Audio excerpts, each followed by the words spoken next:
إن الحمد لله نحمده ونستعينه ونستغفره ونعوذ بالله من شرور أنفسنا ومن سيئات أعمالنا من يهده الله فلا مضل له ومن يضلل فلا هادي له وأشهد أن لا إله إلا الله وأشهد أن محمدا عبده ورسوله يا أيها الذين آمنوا اتقوا الله حق تقاته ولا تموتن إلا وأنتم مسلمون يا أيها الناس اتقوا ربكم الذي خلقكم من نفس واحدة وخلق منها زوجها وبث منهما رجالا كثيرا ونساء واتقوا الله الذي تساءلون به والأرحام إن الله كان عليكم رقيبا يا أيها الذين آمنوا اتقوا الله وقولوا قولا سديدا يصلح لكم أعمالكم ويغفر لكم ذنوبكم ومن يطع الله ورسوله فقد فاز فوزا عظيما أما بعد فإن خير الحديث كتاب الله وخير الهدي هدي محمد صلى الله عليه وسلم وشر الأمور محدثاتها وكل محدثة بدعة وكل بدعة ضلالة وكل ضلالة في النار أعوذ بالله من الشيطان الرجيم بسم الله الرحمن الرحيم قاف والقرآن المجيد بل عجبوا أن جاءهم منذر منهم فقال الكافرون هذا شيء عجيب أإذا متنا وكنا ترابا ذلك رجع بعيد قد علمنا ما تنقص الأرض منهم وعندنا كتاب حفيظ بل كذبوا بالحق لما جاءهم فهم في أمر مريج وقال الله تبارك وتعالى إنا أنزلناه في ليلة القدر وما أدراك ما ليلة القدر ليلة القدر خير من 1000 شهر تنزل الملائكة والروح فيها بإذن ربهم من كل أمر سلام هي حتى مطلع الفجر وقال النبي صلى الله عليه وسلم خيركم من تعلم القرآن وعلمه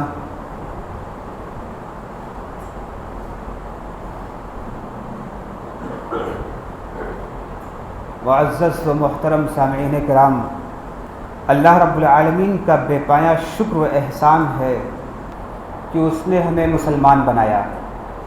مسلمان بنانے کے بعد یوں ہی ہم کو نہیں چھوڑا، ہماری ہدایت کی خاطر،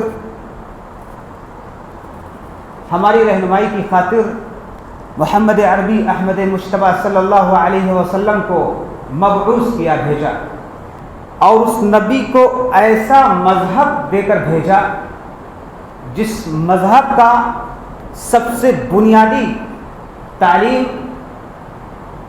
لا اکراہ فی الدین، بنیادی تعلیم لا ضرر ولا ضرار، جس کا مطلب یہ ہوتا ہے کہ اس دین میں کسی قسم کی کوئی جبر نہیں، لوگوں کو راستہ دکھائیے، صحیح راستے کی طرف رہنمائی کیجیے، لیکن لست علیہم بمسیطر، آپ کسی پر دروغہ بنا کے نہیں بھیجے گئے۔ نبی کے بارے میں اللہ رب العالمین نے ارشاد فرمایا کہ جس نبی کو ہماری رشد و ہدایت کے لیے بھیجا، اس کی تعریف کرتے ہوئے اللہ رب العالمین کیا کہتا ہے؟ فَلَعَلَّكَ بَاخِعٌ نَفْسَكَ عَلَىٰ آثَارِهِمْ إِن لَّمْ يُؤْمِنُوا بِهَٰذَا الْحَدِيثِ۔ اے نبی، ایسا لگتا ہے کہ آپ اپنی جان دے دیں گے ان کے پیچھے۔ جان کس بات کی؟ وہ ایمان لے آئیں۔ کس بات پر ایمان لائیں؟ جس چیز کو میں دے کر بھیجا گیا ہوں۔ لیکن اسی نبی سے کہا گیا ہے کہ آپ تذکیر کیجئے، لوگوں کو بتائیے، رہنمائی کیجئے، لیکن رہنمائی کرنے میں حکمت والا اسلوب اپنائیے، وزڈم والا میتھڈ اپنائیے، آپ کی باتوں سے کسی کا دل نہ دکھے، کسی کو کوئی تکلیف نہ ہو، آپ کسی کے اوپر مسلط نہیں کیے گئے، کسی کے اوپر دروغہ نہیں بنا کے بھیجے گئے۔ مسلمانوں، آپ کے ہاتھ میں ایسی کتاب ہے اور آپ ایسے مذہب کے متبع ہیں کہ جو مذہب آپ کو کسی کے عبادت گاہ پہ حملہ کرنے کے لیے نہیں کہتا، ایسا مذہب کہ جو دوسروں کے اعتقادات کو افکار و نظریات کا احترام کرنے کی بات کرتا ہے، کہتا ہے لا ضرر ولا ضرار، نہ نقصان پہنچاؤ اور نہ آپ کا کوئی نقصان ہو۔ ہندوستان کی تاریخ میں اتنا سیاہ دن میرے علم کے مطابق کبھی دیکھنے کو نہیں ملا کہ ایک امن و شانتی، پیس لورز، شانتی کا پیغام دینے والوں کے ساتھ کس طرح کا برتاؤ کیا جا رہا ہے، اس قدر وہ ڈر اور خوف میں اپنی زندگی گزار رہے ہیں۔ یقیناً نہ آپ کی زندگی میں ایسا دن آیا ہوگا، نہ ہم نے اپنی زندگی میں ایسا دن دیکھا ہے۔ لیکن مسلمانوں، عزیزان گرامی، آپ کو خوف کھانے کی ضرورت نہیں ہے۔ اللہ رب العالمین قرآن میں کہتا ہے کیا اتنے آسانی سے آپ جنت نہیں پا جائیں گے، اتنے آسانی سے جنت نہیں پا جائیں گے، آپ کو آزمایا جائے گا، آپ کو آزمائش میں مبتلا کیا جائے گا۔ لیکن اللہ رب العالمین نے دو نسخہ بتایا آپ کو۔ کیا نسخہ بتایا؟ یا ایھا الذین آمنوا استعینوا بالصبر والصلاۃ، اے وہ لوگوں جو لوگ ایمان لائے ہو، آپ نماز سے اور صبر سے مدد طلب کرو۔ اس دنیا میں کسی سے آپ کو مدد طلب کرنے کی ضرورت نہیں۔ آپ جس مذہب کے متبع ہیں اور جس معبود کو ماننے والے ہیں، وہ ہر مشکل سے نجات دینے والا ہے۔ اس نے فرعون کے چنگل سے موسیٰ علیہ السلام کے ذریعے سے بنو اسرائیل کو نجات دی، ابراہیم علیہ السلام کو بھیجا، اللہ کے رسول صلی اللہ علیہ وسلم کو بھیجا، دوسرے انبیاء کرام کو بھیجا ان کی رہنمائی کے لیے۔ غزوہ بدر میں حالات کیا تھے؟ لیکن نبی سجدے میں پڑا ہوا ہے، اپنے معبود سے ربط کر رہا ہے، رابطہ قائم کر رہا ہے کہ اے اللہ، اگر یہ مٹھی بھر جماعت آج اگر ختم ہو گئی تو دنیا میں تیرا نام لینے والا کوئی نہیں ہوگا۔ لیکن غور و فکر کا مقام ہے عزیزان گرامی کہ سوچئے یہاں تک معاملہ کیسے پہنچا، یہاں تک حالات کیسے پہنچے، اس کا ذمہ دار کون ہے؟ کیونکہ قرآن کھلے عام کہتا ہے انتم الاعلون ان کنتم مؤمنین، آپ ہی سربلند ہو، آپ ہی سربلند ہو۔ اس دنیا میں آپ ہی کے ہاتھ میں قیادت ہوگی، آپ ہی سربلند ہوں گے، ساری قومیں آپ ہی کے سامنے، آپ ہی کے پاس آئیں گی۔ شرط کیا ہے؟ انتم الاعلون ان کنتم مؤمنین، اگر آپ ایمان لاتے ہیں، میرے بھیجے ہوئے کتاب کی ایک ایک بات پر ایمان لائیں گے۔ لیکن حالات کیا ہیں؟ افتؤمنون ببعض الکتاب وتکفرون ببعض، کیا آپ اس کتاب کے بعض باتوں پر عمل کریں گے اور بعض باتوں پہ چھوڑ دیں گے، بعض باتوں کو چھوڑ دیں گے، اپنے مطابق دین کو پڑھ لیں گے اور سوچیں گے کہ مدد نہیں مل رہی ہے؟ سوچیں گے مدد کیوں نہیں مل رہی ہے؟ نماز پڑھ رہے ہیں، پانچوں وقت کی نماز پڑھ رہے ہیں، مدد نہیں مل رہی ہے، کیوں نہیں مدد مل رہی ہے؟ محاسبہ کرنے کی ضرورت ہے عزیزان گرامی، محاسبہ کرنے کی ضرورت ہے۔ آج کی اس مسجد میں میرا یہ موضوع نہیں تھا جو میں بول رہا ہوں، میں کچھ اور موضوع لے کر آیا ہوں، لیکن گھر سے نکلنے کے بعد جس قسم کا احساس دیکھنے کو ملا، کل کی بات ہے، کل ہم راستے سے گزر رہے تھے، اللہ کے کسی گھر پہ میری نظر پڑی، وہ لپٹا ہوا ہے، پلاسٹک میں لپٹا ہوا ہے۔ کیا وجہ ہے؟ ایک خاص قسم کا احساس پیدا ہوا کہ ہماری یہ حالت کیوں ایسی ہو چکی ہے۔ ہم کیوں اس حد تک پہنچ چکے ہیں کہ ہمیں اپنے گھروں سے نکلتے وقت خوف محسوس ہو رہا ہے؟ کیا ہم نے کسی کے ساتھ غلط کیا ہے؟ نہیں، ہم نے غلط نہیں کیا ہے، غلط نہیں کیا ہے، ہم نے کسی کے ساتھ غلط نہیں کیا ہے، نہ ہمارا مذہب ہمیں سکھاتا ہے کسی کے ساتھ غلط کرنے کو۔ یہاں تک کہ اللہ رب العالمین کیا کہتا ہے، کنتم خیر امۃ اخرجت للناس، آپ بہترین امت ہو، اس دنیا کی سب سے بہترین امت ہو، سب سے بہترین، دا بیسٹ، سب سے بہترین امت ہو۔ آگے کیا کہتا ہے اللہ رب العالمین، اخرجت للناس، آپ کو اس دنیا میں پیدا کیا، بھیجا گیا ہے، لایا گیا ہے، لوگوں کے لیے لایا گیا ہے۔ تأمرون بالمعروف وتنہون عن المنکر، کس لیے لایا گیا ہے عزیزان گرامی؟ آپ کو بہترین امت کیوں بنایا گیا؟ تاکہ آپ لوگوں کو غلط چیز سے روکیں اور اچھی چیز کا حکم دیں۔ آپ سوچئے، ایک مہینے کا ریکارڈ نکالیے اپنی زندگی کا کہ آپ نے اپنی ایک مہینے والی زندگی کے اندر کیا آپ نے کسی کو دیکھا غلط کرتے ہوئے اور آپ نے ٹوکا؟ اپنا ریکارڈ دیکھیے، کیا آپ نے کسی کو نیک کام کی طرف بلایا؟ سوچئے ایک مہینے کا ریکارڈ دیکھیے۔ اللہ رب العالمین کہا ہے بہترین امت، تو بہترین امت کب اللہ رب العالمین بنائے گا؟ جب آپ اس کے بتائے ہوئے حکم کے مطابق کام کریں گے۔ اخرجت للناس تأمرون بالمعروف وتنہون عن المنکر، آپ کو لوگوں کے لیے بنایا گیا ہے۔ جو سماج کے بگڑے ہوئے لوگ ہیں، آپ ان کی اصلاح کیجیے، ان کو بتائیے، ان کو راستہ دکھائیے، اور جو لوگ اچھے راستے کے طلبگار ہیں ان کی بھی رہنمائی کیجیے، اچھے کام کا حکم دیجیے۔ لیکن آپ نے یہ کام نہیں کیا، آپ نے یہ کام نہیں کیا۔ معدہ، مادہ اور مادہ کے چکر میں، معدہ، مادہ اور مادہ کے چکر میں آپ نے اپنے فرائض کو پورا نہیں کیا۔ آپ نے سوچا میرا پیٹ بھر گیا، ہمارے بچے خوشحال ہیں، ہمارا گھر کھڑا ہو گیا، ٹائلز لگ گئی، اچھی زندگی رویل لائف بتا رہے ہیں، کوئی دقت کی بات نہیں، ہمارا پڑوسی کس حال میں ہے کوئی ٹینشن نہیں، ہمارے والدین کیسے ہیں کوئی ٹینشن نہیں، ہمارا سماج کس حالت میں زندگی گزار رہا ہے کوئی ٹینشن نہیں، ہمارے سماج کے نوجوان بگڑ رہے ہیں کوئی ٹینشن نہیں۔ آپ تو بھیجے گئے تھے دوسروں کی رہنمائی کے لیے، لیکن آپ نے اپنی ذمہ داری پوری نہیں پوری کی۔ آج ہندوستان میرے خیال سے ملیشیا کے بعد پورے ورلڈ کا سیکنڈ لارجسٹ پاپولیشن والا کنٹری ہے، اور کچھ دنوں کے بعد ملیشیا کو بھی پیچھے چھوڑ دے گا کہ اس کی آبادی ملیشیا سے بھی زیادہ ہو جائے گی۔ لیکن ہماری مثال کیا ہے، ہماری حالت کیا ہے؟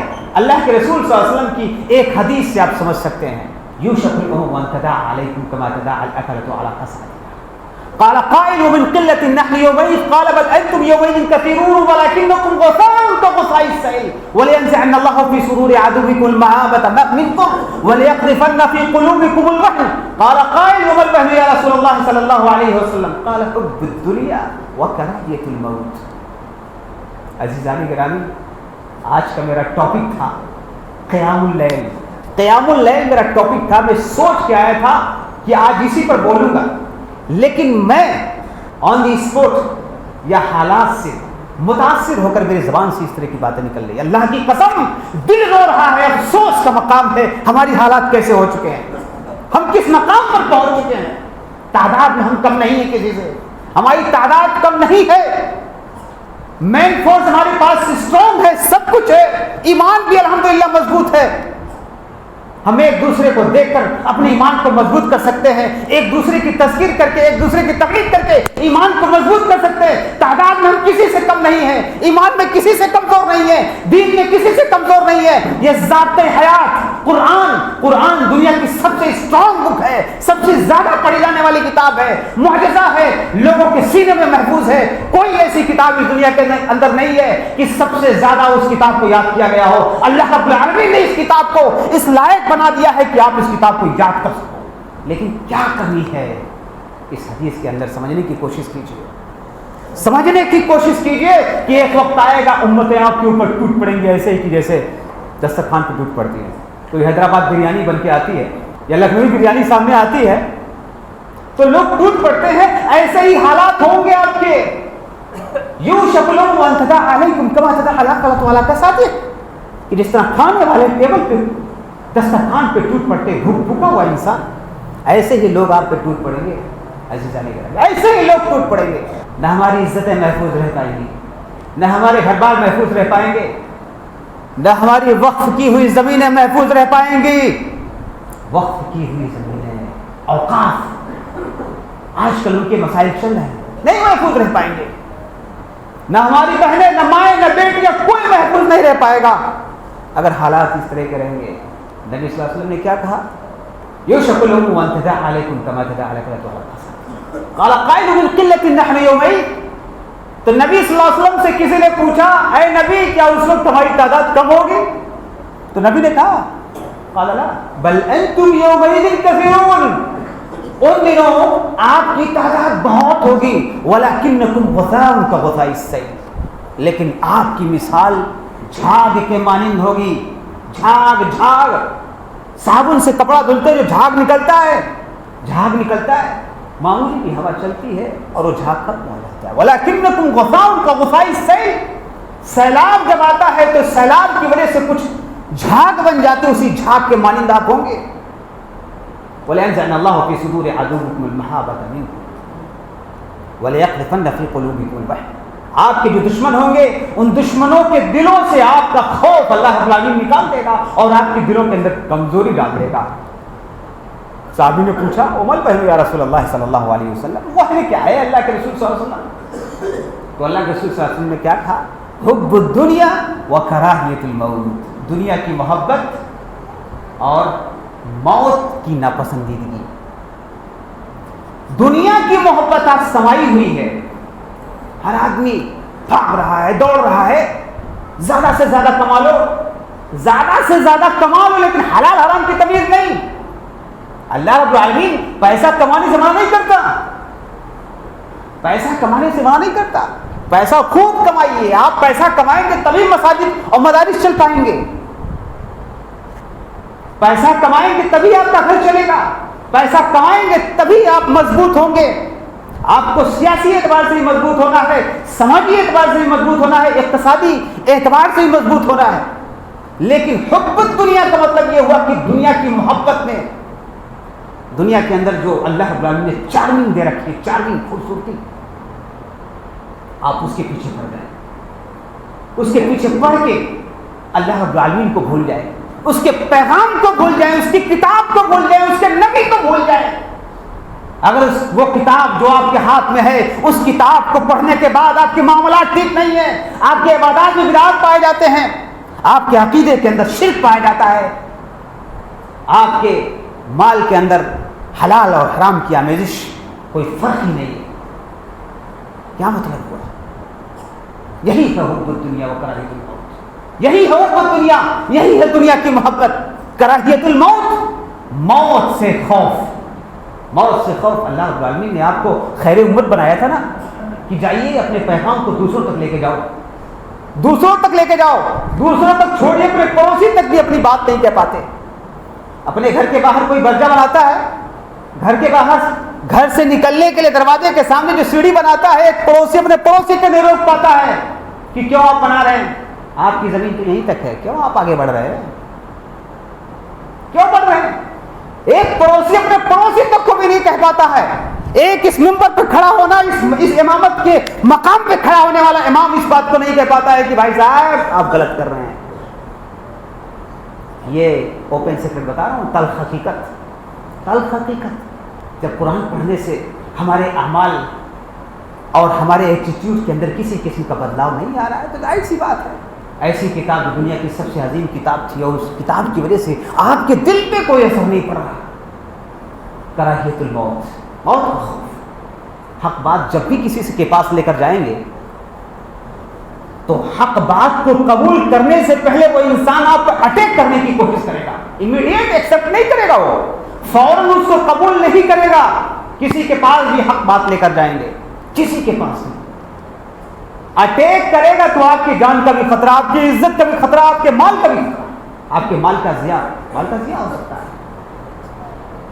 جب آپ کے اندر موت کا خوف سما گیا ہے آپ ڈرنے لگے ہیں تو ظاہر سی بات ہے آپ آگے کچھ نہیں کام کر پائیں گے، کچھ نہیں کر پائیں گے۔ اللہ رب العالمین نے آپ کے اوپر جہاد بھی فرض کر رکھا ہے۔ حالات اگر نامساعد ہیں تو اللہ رب العالمین نے اس عمل کو آپ کے اوپر فرض کر رکھا ہے۔ وہ حالات ہمیں سمجھنے ہوں گے، لیکن خود ہمارے ہی لوگوں نے اس لفظ کو اتنا زیادہ بدنام کر دیا۔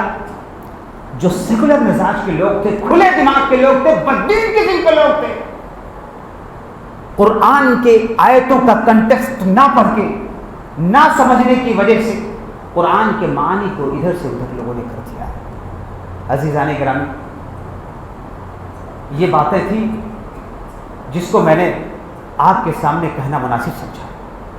اپنے اندر اتحاد پیدا کیجیے، اپنے اندر اتحاد پیدا کیجیے، ایک دوسرے کا احترام کیجیے، دوسرے مذاہب، دوسرے افکار کا خیال رکھیے، لوگوں کو بلائیے دین کی طرف، مسجد سے لوگوں کو جوڑنے کی کوشش کیجیے، ورنہ یہ مسجدیں ویران ہو جائیں گے۔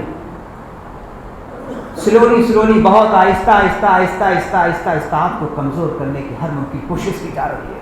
اس کو سمجھنے کی کوشش کیجیے، اپنے بچوں کو تعلیم سے جوڑیے، آپ شادیوں کو آسان بنائیے،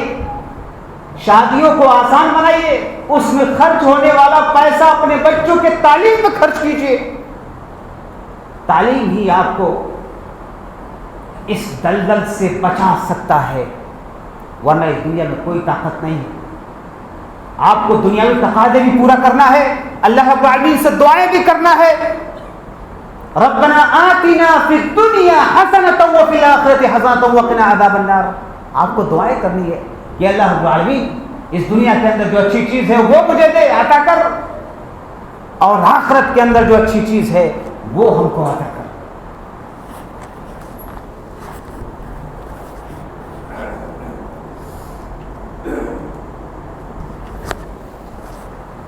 الحمدللہ الذی لم یلد ولم یولد ولم یکن لہ کفوا احد۔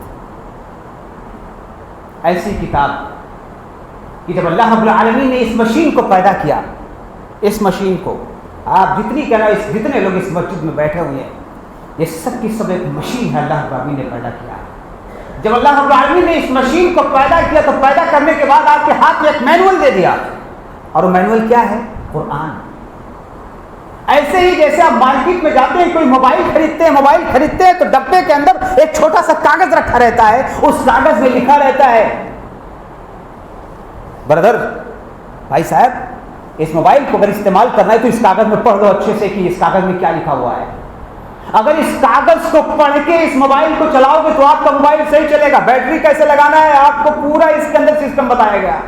ایسے جب اللہ رب العالمین نے اس سسٹم کو پیدا کیا، یہ آپریٹنگ سسٹم، اس مشین کو جب پیدا کیا تو آپ کے ہاتھ میں ایک مینول دیا قرآن کی شکل میں، اور قرآن کی شکل میں دیتے ہی اسے بتا دیا کہ ھدی للناس، اور کہا یہ کتاب لوگوں کی ہدایت کے لیے ہے۔ جہاں بھی آپ کنفیوز ہوں اس کتاب کو پڑھ لو، جہاں بھی آپ ٹینشن میں ہو، الا بذکر اللہ تطمئن القلوب، جہاں بھی ٹینشن میں ہو اس کتاب کو پڑھ لو۔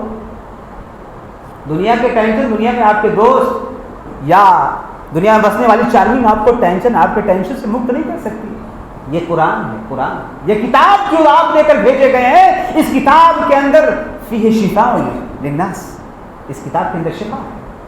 الا بذکر اللہ تطمئن القلوب، خبردار سن لیجیے دھیان سے کہ اس کتاب کے پڑھنے سے دلوں کو سکون ملتا ہے۔ اور کیا اللہ رب العالمین نے اس کتاب کو دے کر بھیجا ہے؟ کیوں اس کتاب کو بھیجا؟ لِتَدَبَّرُوا، لِتَعْقِلُوا، لِتَتَفَكَّرُوا۔ جگہ جگہ اللہ رب العالمین نے کیا کہا کہ ہم نے اس قرآن کو نازل کیا تاکہ اس کے اندر غور و فکر کرو، اس کتاب کو نازل کیا تاکہ اس کے اندر تدبر کرو، سوچو، ایک ایک آیت پر غور کرو۔ لیکن کیا رمضان کا پورا مہینہ تقریباً 13 دن گزرنے والا ہے کمپلیٹ، بس کچھ بچے ہوئے، اللہ رب العالمین بچا رکھا ہے، 13 دن تقریباً گزر چکا ہے۔ کیا آپ سوچئے، محاسبہ کیجئے کہ اتنے دنوں میں ہم نے قرآن پڑھا، کیا ہم نے آیتوں کے معانی کو سمجھ کر پڑھنے کی کوشش کی؟ سوچئے، ہر آدمی ریس کے چکر میں ہوگا، دوڑنے کے چکر میں ہوگا، ایک قرآن ختم کیا، 2 قرآن ختم کیا، 3 قرآن ختم کیا، اور ختم کر کے لوگ کہتے ہیں ہم نے تو اس بار اس رمضان میں ہم نے 6 مرتبہ قرآن کو ختم کیا، 10 مرتبہ ختم کیا، ختم کر کے کیا مار دی؟ کتنا سمجھا آپ نے؟ کتنا سمجھا آپ نے؟ ابھی 21، 23، 25، 27 اور 29 راتیں بچی ہیں. قرآن کہتا ہے اقرا باسم ربک الذی خلق، پڑھو اپنے رب کے نام سے جس نے پیدا کیا. یہی نوجوان مسجد کے باہر راتوں رات موٹر سائیکل لے کے کبھی اس گلی میں کبھی اس گلی میں، کہیں یہاں سگریٹ، کہیں وہاں چائے، کہیں یہاں کہیں وہاں. ہمارے نوجوان یہی سب کریں گے. دیکھیے گا اگر آج آپ اس خطبے میں اگر آج آپ کی آنکھ کھل جا رہی ہے نوجوانوں عزیزان گرامی، تو عزم کیجیے آج کے دن کہ ہم پڑھیں گے تو مضبوطی کے ساتھ پڑھیں گے، اور یاد رکھیے پڑھیں گے تو پڑھیں گے، ورنہ نہیں پڑھیں گے تو ایسے ذلیل و خوار ہوتے رہیں گے. وہ معزز تھے زمانے میں مسلمان ہو کر اور ہم خوار ہوئے تارک قرآن ہو کر. اللہ رب العالمین سے دعا کرتا ہوں اے اللہ رب العالمین تو ہمارے حالات کو ٹھیک کر دے، ہم میں سے جو بیمار ہیں ان کی بیماریوں کو ٹھیک کر دے. اے اللہ جو ابھی باقی ایام بچے ہیں ہمیں توفیق دے کہ ہم زیادہ سے زیادہ تیری عبادت کر سکیں. اے اللہ تمہیں توفیق دے کہ جس کتاب کو ہمارے لیے مینول کی شکل میں بھیجا ہے، ہماری ہدایت کے لیے، ہماری تلاوت کے لیے بھیجا ہے، اے اللہ ہم زیادہ سے زیادہ تلاوت کر سکیں. اے اللہ زیادہ سے زیادہ اس کے معانی کو سمجھ سکیں. اے اللہ ہمیں توفیق دے، ہمیں توفیق دے مالک. ہمارے اوپر جو ذلت طاری ہے، ہمارے اوپر جو ذلت مسلط کر رکھی ہے، اے اللہ تو اس کو ہٹا دے. اے اللہ ہم خیر امت، ہمیں خیر امت بنا، ہمیں عامل عمل بنا. اے اللہ ہماری مسجدیں، ہماری عزتیں محفوظ نہیں ہیں، اے اللہ محفوظ کر، ہمیں توفیق دے کہ اپنے دین کو سمجھ سکیں. اے اللہ اوقاف پر لوگ ڈاکہ ڈالنے کے لیے کھڑے ہیں، اوقاف پر ڈاکہ ڈالنے کے لیے لوگ کھڑے ہیں، لوگ طاق میں لگے ہوئے ہیں. اللہ رب العالمین ہمارے پوروجوں کی جانب سے دی گئی زمینیں، اوقاف جو بھی جس بھی شکل میں ہو، اے اللہ رب العالمین محفوظ رکھ. اقول قولی ھذا استغفر اللہ لی ولکم ولسائر المسلمین. قوموا للصلاۃ.